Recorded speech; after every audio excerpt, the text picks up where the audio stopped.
कायद-ए-आज़म के यौम पैदाइश पर ज़ियारत की। कायद-ए-आज़म रेजिडेंसी में परचम कुशाई की पुरवकार तकरीब हुई। वज़ीर आला बलूचिस्तान सरफराज बुगटी ने तकरीब में शिरकत की।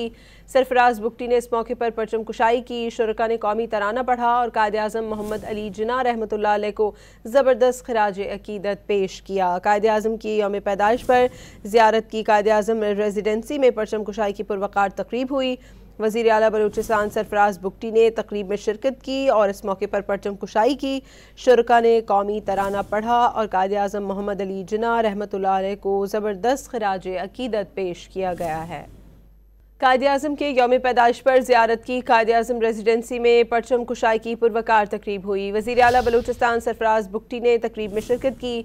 सरफराज बुगटी ने इस मौके पर परचम कुशाई की, शुरका ने कौमी तराना पढ़ा और कायद-ए-आज़म मोहम्मद अली जिन्ना रहमतुल्लाह अलैह को ज़बरदस्त खिराज अकीदत पेश किया। कायद-ए-आज़म की यौम पैदाइश पर ज़ियारत की। कायद-ए-आज़म रेजिडेंसी में परचम कुशाई की पुरवकार तकरीब हुई। वज़ीर आला बलूचिस्तान सरफराज बुगटी ने तकरीब में शिरकत की और इस मौके पर परचम कुशाई की, शुरका ने कौमी तराना पढ़ा और कायद-ए-आज़म मोहम्मद अली जिन्ना रहमतुल्लाह अलैह को ज़बरदस्त खिराज अकीदत पेश किया गया है।